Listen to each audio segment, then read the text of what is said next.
Can you first of all tell us about your evaluation of the election process in Guyana and the subsequent recount of votes? Well, an election has three distinct but related aspects. What happened before election day, the registration process and all that. What happened on election day, the voting, the way it's done at the polling stations. That's the second aspect. And the third is counting the votes. Now, when Prime Minister Motley was chairperson of CARICOM and five prime ministers went down to Guyana, nobody complained about, no one complained, absolutely no one complained about anything what happened before the election, that is the registration and the like, or what happened on election day. The problem was with the counting.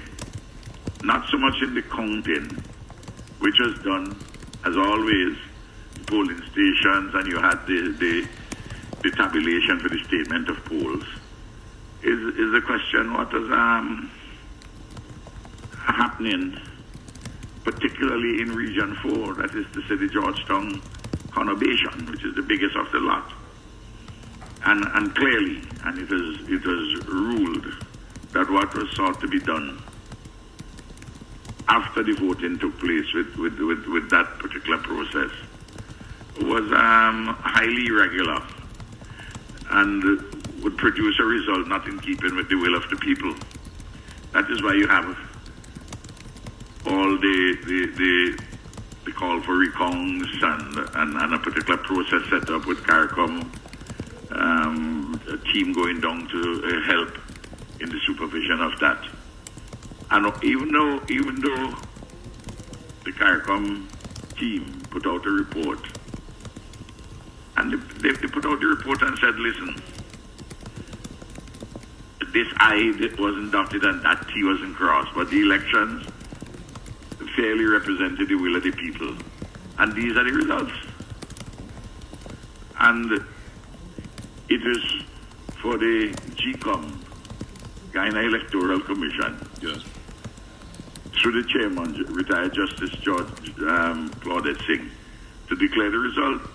But every time you have a forward movement, there's always something trying to put a fly in the ointment. Even after the CCJ pronounced with clarity, I read the judgment over and over, and the CCJ addressed, to my mind, all the issues, unless, of course, you're a type of person, you look in the plains of St. Catherine, and you see a brown cow grazing in the field, and you insist that it is not a cow, it's a calf. And that is not a brown cow. It's a white cow with black spots. You know, I mean, what can you do with some persons who do that? Yes. My brother. I tell you, the Chief Elections Officer, Prime Minister Gonzalves, his name is Keith Lowenfield. He actually presented a report declaring the ruling party, a Partnership for National Unity, APNU, the winning party. But there are some claims of further irregularities. My question is, as you see, the point is this. Yes. I said something earlier to you, Richie B. No complaints were made about dead people voting, of people impersonated voters. When we went down to Guyana, everybody said that the elections were free and fair. And the thing now was the counting. And I said, well, that's the third component. It's not a selection. You have to count the votes. If it's a selection, I mean, you didn't have a vote to ask for Ralph to come on your program. You selected me this morning. That's a selection. But in an election, you have to count the votes. And the normal way these votes are counted is that those which are spoiled, they're discarded right at the polling station or at the locale where the initial counting is taking place, or those which are rejected. And the law is clear, the rules are clear as to how those are done. you can't, as the CCJ pointed out, no chief election officer or anybody in the executive can simply declare a whole set of votes a nullity. If you have any question about any vote, you have to go by way of an election petition to the High Court and present the evidence and let people be examined and cross-examined and re-examined with all the requisite documentation. But no one person can assume that jurisdiction outside of the court, outside of the High Court. The CCJ said that, you know. Yes. You know, and it doesn't matter. There are certain basic facts that the entire world is cognizant of. You can't have angels. You can't, in a sense, have a choreography of angels dancing on the head of the pin and say that it is some other kind of activity. And this is what is happening there. Look, all the observers, including CARICOM, satisfied that what you have to do is to declare the result in accordance with the recount, which was done, which with the CARICOM observers went finally to do the checking and the observing. The European Union, the OAS, CARICOM itself, the Commonwealth, the United States, Canada, Britain, everybody who has been there, the Carter Center, everybody says, listen, the only way this can be done is to do it properly. And that's what the CCJ says. Declare the result in accordance with the recount which was done. Not the bogus numbers produced for Region 4, because those were rejected already. And the Chief Justice had already declared that's rubbish. There's a great deal of defiance going on. It's turning out, Prime Minister, to be a bit of an unending battle. The question is CARICOM authorized to take any action whatsoever based on what is developing down there in Guyana?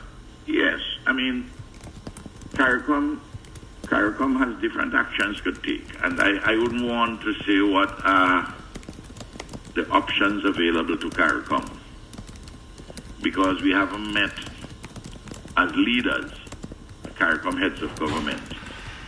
And I'm sure, I mean, I was in discussion with the Secretary General yesterday, and we agreed that we'd await, hopefully, a decision from the Guyana courts, because there was another meandering which took place there. And then we'll have a meeting hopefully early in the week. I don't know if it's Monday or Tuesday. But we have arrived at a particular denouement. I think you know Richie B is one of them lovely French words which we have had come into the English language. DENOUEMENT. Denouement. I believe Caroline Cooper might find a Jamaican expression. Okay. About that, you know. Denouement. In a stage where things come into a head. Yes, definitely. We see. And we have to urge peace. But this thing needs to be, the declaration needs to be done very swiftly by GCOM, because you know the pressure is building up, and there's likely to be commotion and strife and even civil war. Now, we mustn't forget, you know, just in case your listeners wondering when there were the elections took place on March the 2nd, you know. Yes. Several months ago. Today's now July the 16th. Yes. You know my brother Richie B.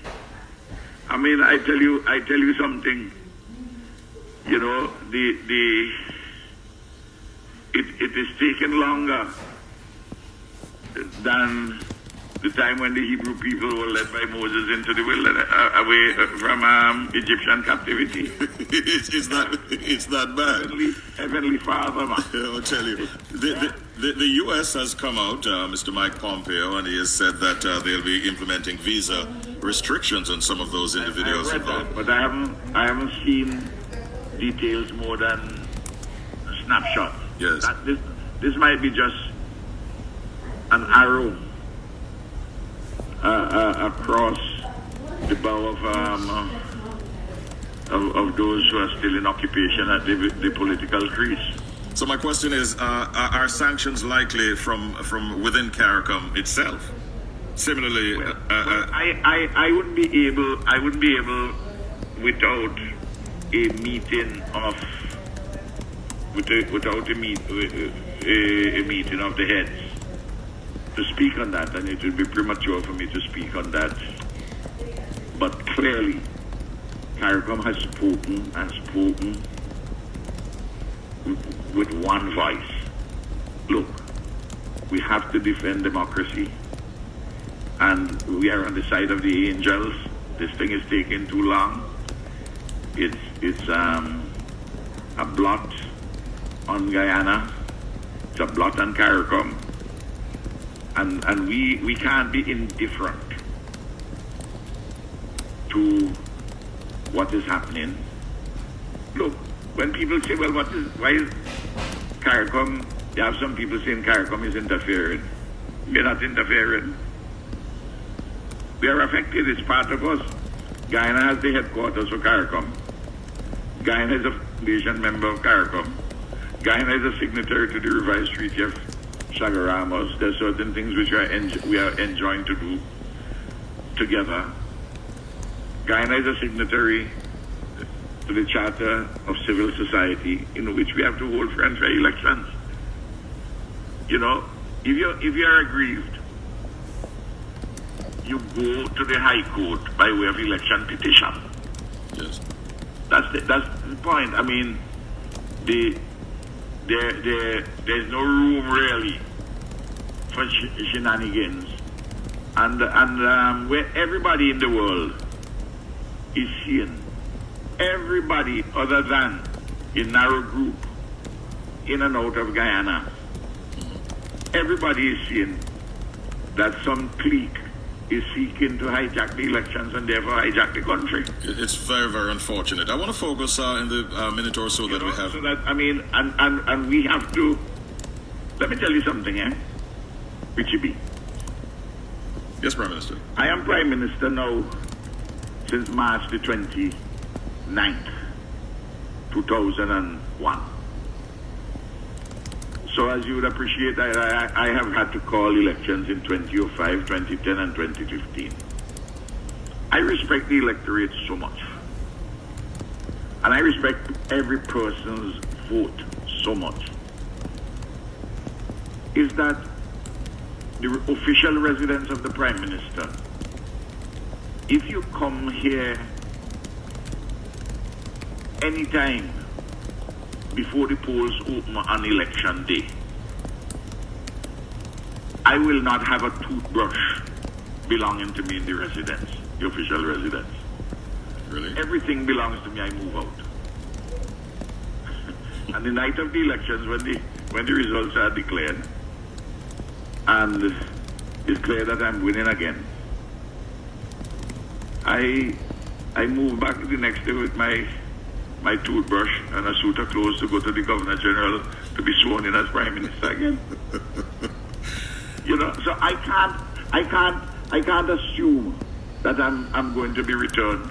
The people might decide to kick my butt, and if you decide to kick my butt, whoever is elected can just move in the residence the next day. You have elections. In other words, you have to respect the people, the right to vote. Look, Nelson Mandela went to jail for 27 years on that proposition, you know. It's a sacred proposition.